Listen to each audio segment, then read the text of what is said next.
Seminário 2, aula 2.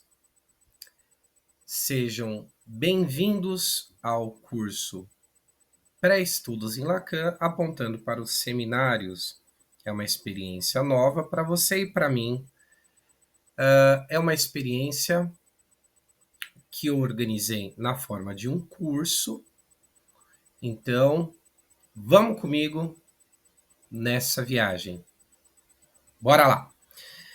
Continuando, então, essa ideia, quando a gente está falando da ruptura freudiana, a gente então está falando desse descentramento, né? Mas é um descentramento que ele é extremamente fundamental, né?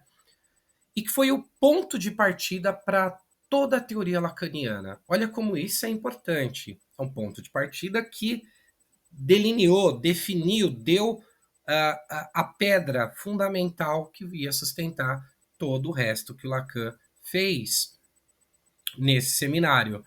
Então, a afirmação de que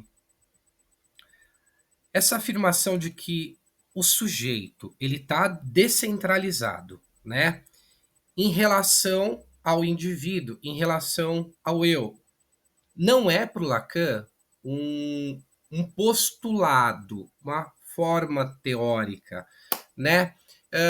Mais que isso, ela tem uma consequência importante, né? E direta. Por quê? Porque ela vai ser uma consequência direta da experiência analítica. Por quê? A experiência ela vai demonstrar uma verdade, a verdade de que o sujeito ele vai emergir, na verdade, e um discurso que ele vai transcender as intenções do eu, né, da consciência do eu. Então, é a partir dessa premissa que vai ser possível fazer um questionamento da natureza e da função dessa função que é mais específica do eu e que estava predominando na época. E aí a gente vai falar agora da natureza do eu. O que é a natureza do eu? Quando a gente fala da natureza do eu, a gente está falando da função imaginária. Então, assim, como esse sujeito inconsciente, né? Ele está, então, bem distinguido, bem diferenciado do eu, Lacan, então, vai avançar nesse argumento central do eu, do moi. Então, dizendo que longe de ser, então, essa entidade central do ser, é uma função que ela é fundamentalmente imaginária. Ele, na verdade, não é, então, um agente da verdade, né? Por ser uma função imaginária, não é esse agente todo da verdade. Mas é, na verdade, uma construção que ela vai se basear numa alienação, numa miragem e vai também se basear no desconhecimento. Por isso que ele diz que é uma função fundamentalmente imaginária. Então ele vai fazer toda uma argumentação dessa noção do eu, é, como um conceito que ele emergiu entre os séculos XV, o século XVII. Então, emergiu historicamente, né? E aí, ele vai fazer uma diferenciação dessa subjetividade moderna com o quê? Com a era de Sócrates. Por quê? Porque lá é onde havia, para Sócrates, é onde havia o que há de mais precioso no ser humano, que é a virtude. E isso era percebido como algo que não podia ser transmitido para o Lacan pela ciência. Por não ser podendo ser transmitido pela ciência, permanece como fora do campo aberto ao saber. Então, a emergência do eu como uma instância central, que marca, né, essa configuração toda da subjetividade como uma instância central, ela marca uma nova, na verdade, configuração de subjetividade. Numa subjetividade que a ilusão, uma ilusão de uma autotransparência, ela se torna, então, o pilar da identidade. Autotransparência como pilar da identidade. Só que essa função imaginária, ela vai se estruturar, então, a partir da alienação. E aí, então, ele vai detalhar essa ideia que a gente está conversando aqui com uma ideia-chave. E aí vai dividir. A gente pode fazer uma divisão aqui em 3 partes, né?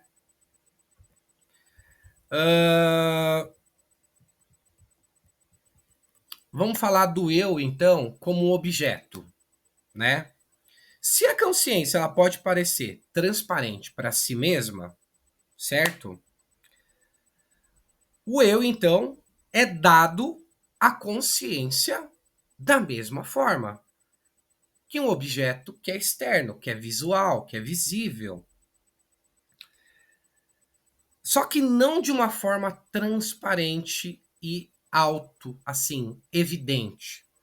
Mas a consciência, então, ela não vai nos informar sobre o eu, mais do que sobre qualquer outro objeto que a gente percebe.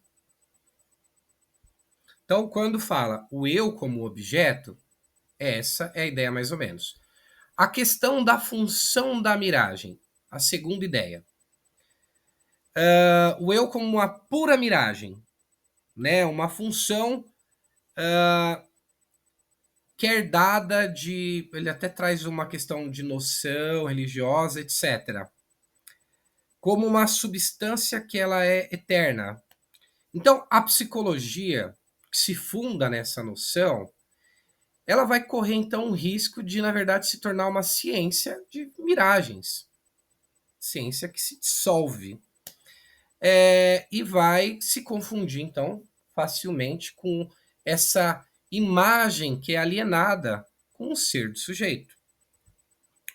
A outra ideia é a ideia que a gente pode pegar do amor próprio enganoso, né? Então, para o Lacan, isso foi um escândalo que foi introduzido na psicanálise. Essa do amor próprio, ou seja, aqueles comportamentos humanos, mas que eles são, na verdade, enganadores, são inautênticos. Por quê?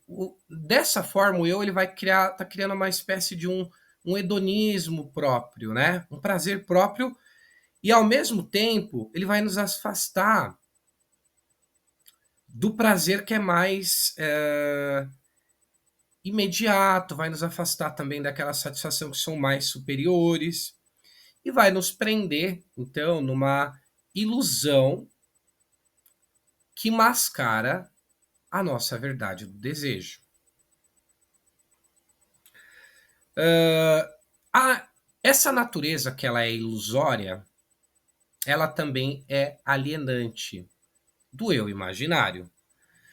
E ela demonstra o que? Essa insuficiência, que é essa insuficiência para estruturar a grande totalidade da experiência humana. Ela não consegue, ela é insuficiente para estruturar isso.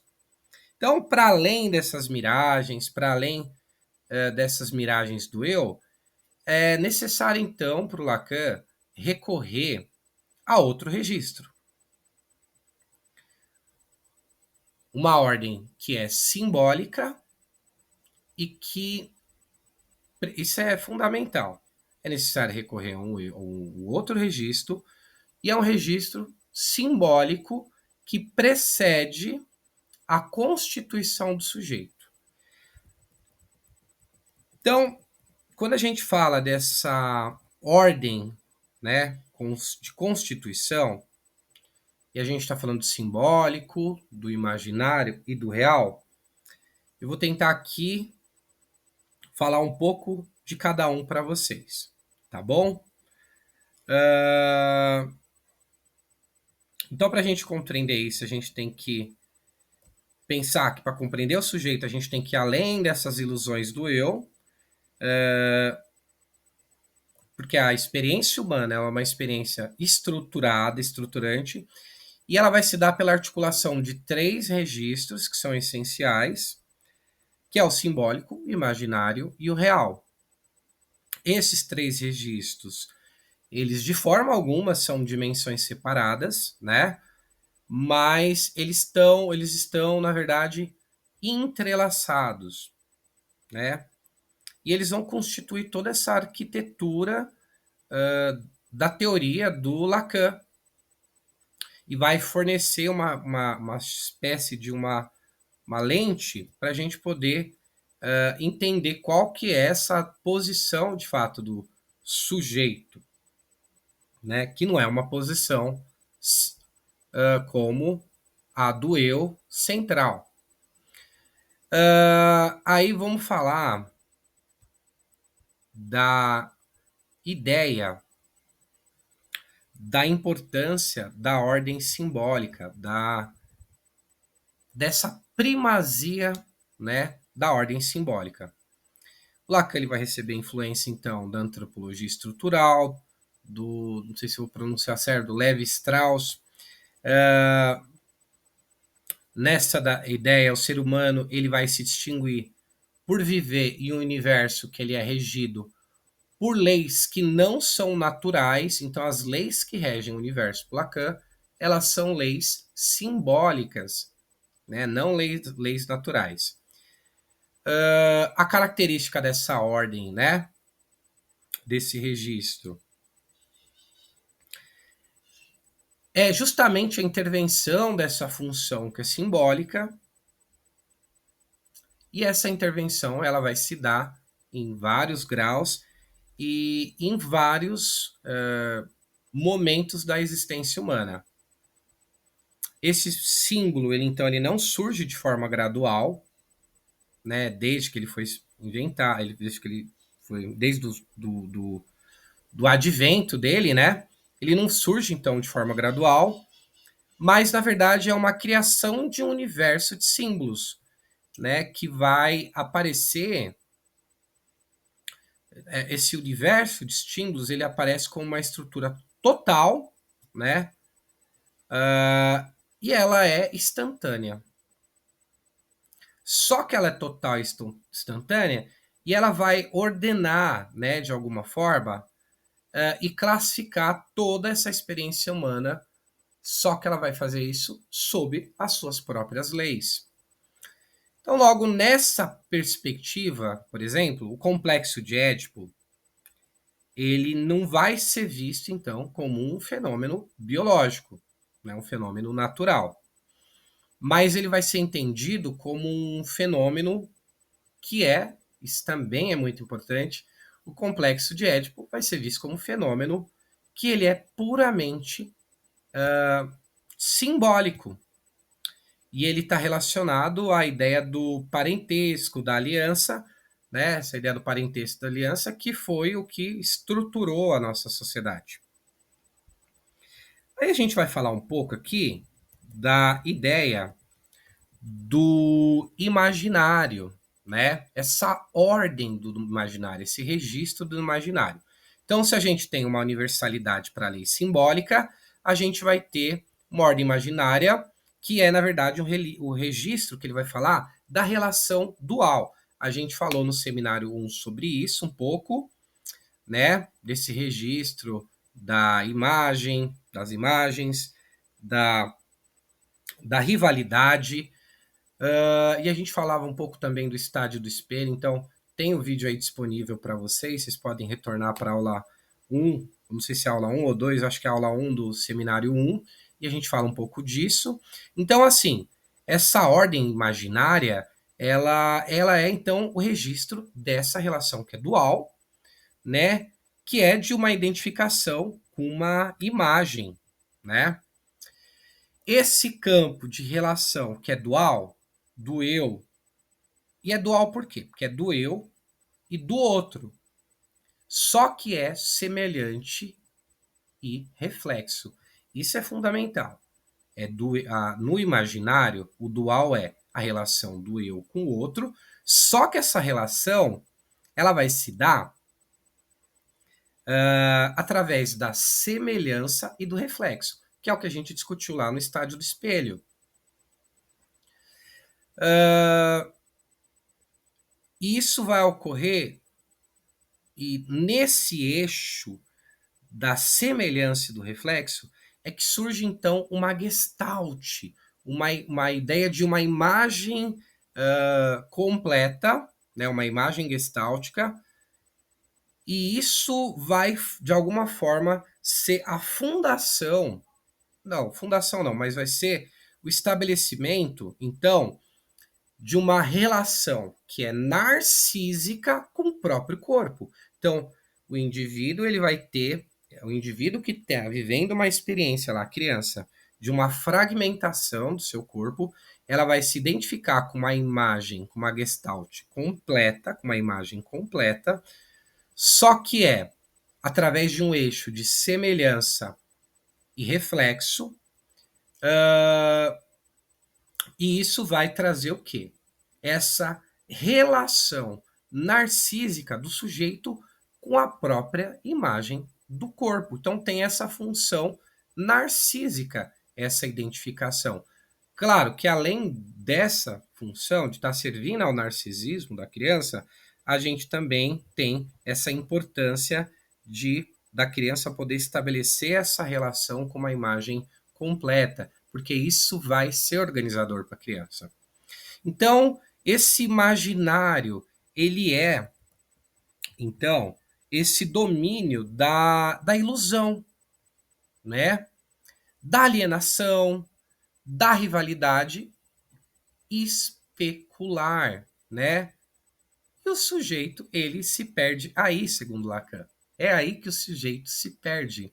Nessa dualidade, ele vai se perder nessa imagem do outro. Muito interessante isso, né? Então, esse eu, ele é estruturado de uma alienação. Só que é uma alienação que o constitui pela identificação com uma imagem externa. Estrutura constituindo através de uma identificação com uma imagem externa. Esse é um pouquinho a ideia do registro do imaginário. E aí a gente vai falar da ordem do real. Quando a gente vai falar dessa ordem do real, a gente não pode confundir com a ideia de realidade, que é uma outra questão que a gente falou na aula 1. A realidade é a forma como a gente experiencia, né, esse pacto, né, social que a gente faz, né? E a gente faz isso e, de uma certa forma, a gente ignora esse real todo que a gente não vê ou acha que não vê, né? Então, a realidade é algo que a gente experiencia, que na verdade é uma experiência que a gente construiu, né? Essa experiência construída, ela é tecida a partir de registros, do registro simbólico e também do imaginário. Então a gente testa através das leis, né, através da linguagem do imaginário quando a gente fala das nossas percepções, das imagens. Então o real ela é aquilo que está fora, o real em relação a tudo isso é o que vai estar fora, né? É o que vai estar fora dessa simbolização. é aquilo que vai falhar nessa construção, que vai ser tecida para poder velar o real. Então, o que falha, o real é aquilo que vai falhar em capturar o quê? Isso que resistiu a esse tecer, a essa linguagem, a esse simbólico, né? A essa experiência de construção. O real vai fugir a tudo isso. O real é algo que não pode ser, então, representado como é no imaginário. É algo que não pode ser dito. Tá bom? Pouco complexo, mas conforme a gente vai estudando, a gente vai vivenciando, vai tendo as experiências, alguns casos fazendo análise também, participando de outros seminários com outras pessoas, outros estudos, até independente, com outros profissionais psicanalistas, vivenciando uma relação dialética e mais ativa da nossa parte com o outro, a gente vai também entendendo isso. Mas por isso que esse curso ele tem essa ideia de pré-estudos, né? Ele não se pretende ser um preparador, um formador. Não, é um pré-estudo que vai apontar para o seminário do Lacan.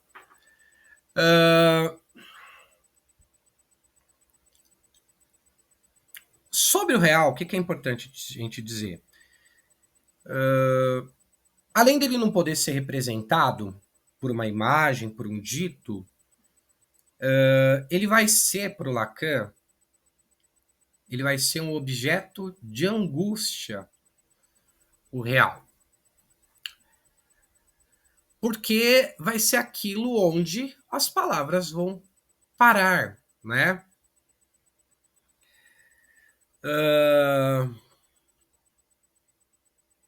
Então, a interação complexa desses três registros, né? Simbólico, real e imaginário, é que vai estruturar, né? O simbólico como que estrutura, o imaginário como que aliena e o real como aquele que resiste, né? Então, esses três registros que eles vão definir esse campo para o Lacan, esses três registros que vão definir o campo da experiência psicanalítica, né? E graças a eles que é possível você poder compreender um pouco dessa lógica tão específica do inconsciente. Vamos ver aqui quanto tempo de vídeo a gente tem, para ver se dá para continuar. Vamos lá. A gente já tem 24 minutos de vídeo, então dá para continuar um pouco a gente conversando aqui, né?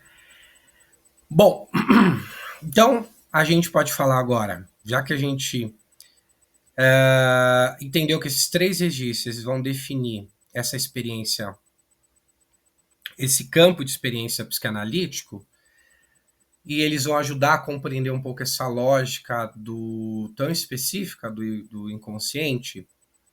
Vamos falar um pouquinho dessa dinâmica do inconsciente, né? Vamos falar.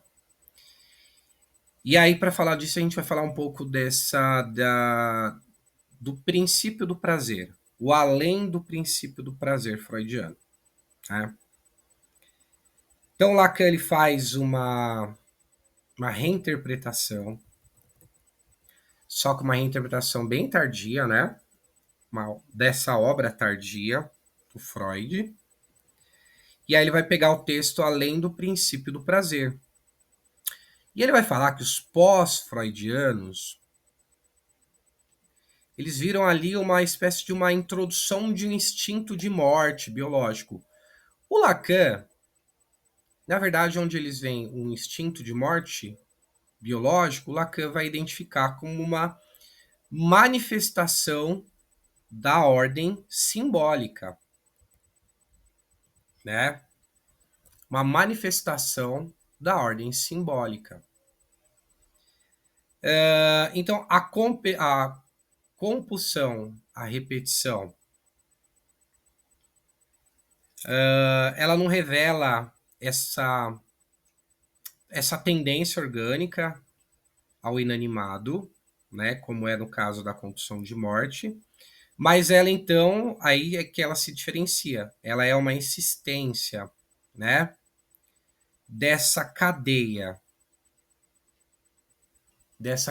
significante que está em operação, está operando, só que para além dessa ideia de uma psicologia do sujeito e desse princípio do prazer, né? Aí a gente pode falar um pouco desse conceito de compulsão à repetição. Um nome alemão aí que eu não vou nem falar, que é super difícil, mas via de regra ele costuma ser traduzido como automatismo de repetição. Então esse automatismo de repetição ele é formulado pelo Lacan. É um termo de insistência, né? De insistência. Só que para capturar um pouco essa natureza da repetição no ser humano, a gente tem que entender que não se trata então de um automatismo puramente mecânico, né? Mas o que está insistindo ali é a insistência de um discurso,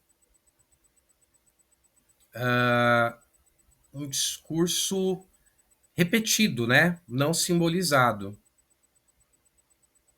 que vai estar é um discurso interrompido, não simbolizado, né?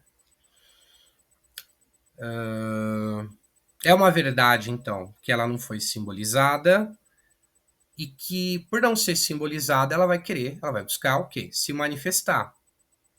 Então, sintomas como, na verdade, os sintomas, os sonhos, os atos falhos, são espécies de formações